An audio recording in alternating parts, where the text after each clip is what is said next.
On Hill 204, overlooking Chateau-Thierry and the Marne River, stands this beautiful monument to commemorate the valor and sacrifices of the American soldiers who fought in the region. The Miami Drum and Bugle Corps arrives, playing popular American wartime music.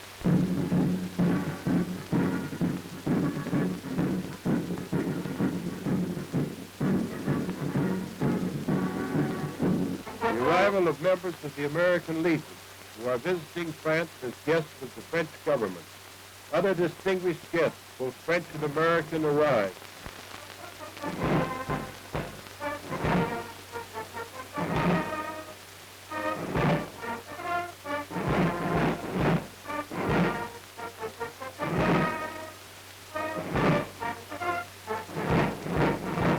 General John J. Pershing makes the address of welcome.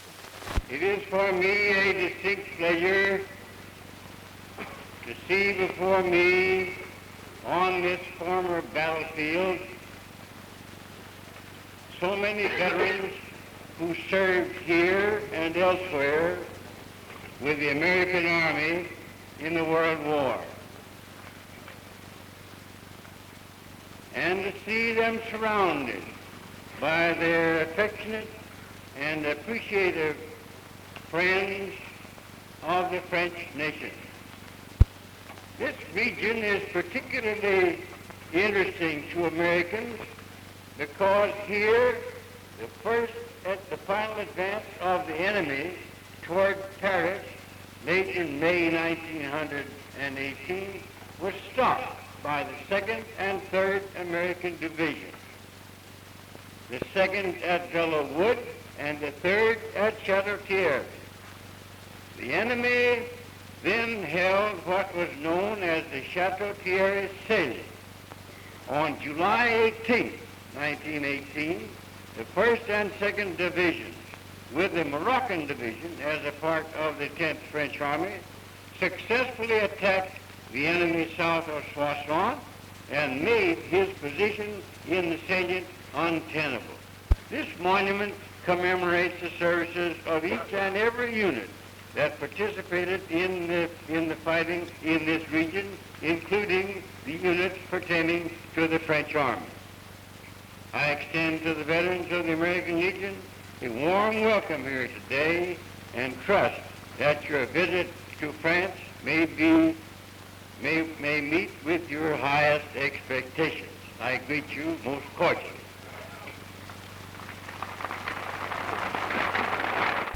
Mr. Daniel Doherty, the National Commander of the American Legion, delivers the introductory address. We have assembled here today on soil made sacred by those who gave their lives that liberty might live. Although the purpose of our assembly is one of dedication, they who made the supreme sacrifice here have dedicated beyond our poor power to add or detract. General James D. Harbord delivers the dedicatory address. We have met here today to dedicate this memorial to the Americans who 19 years ago fought in the great triangle known as the Aisne-Marne salient. Here for the first time, American divisions had been available to join with our allies in striking a decisive offensive blow. The power of the American arms brought to bear in the Marne salient made it possible to crush the last enemy offensive. The death of many brave men near this hallowed spot served a great ultimate purpose.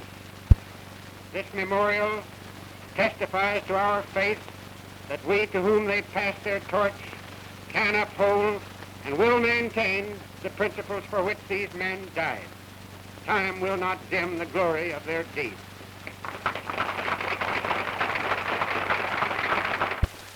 Mr. Rivelet, National Commander of the French War Veterans, pays a stirring tribute to the American troops. Nous inaugurons le dernier et l'un des plus beaux monuments, celui de Chateau-Thierry.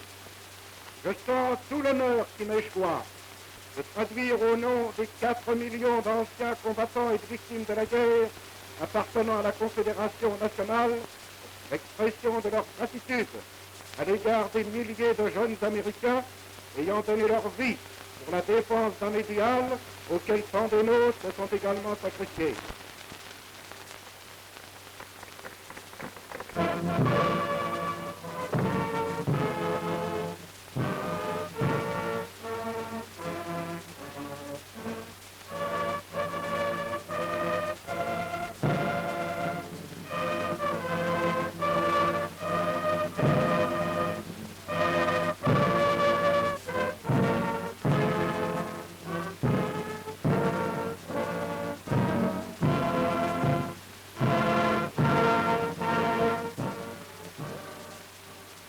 With the close of the dedication ceremony at Chateau-Thierry, the construction phase of the work of the commission ended, and there is now located at the scenes of their exploits an enduring record of the World War accomplishments of the American soldiers and sailors.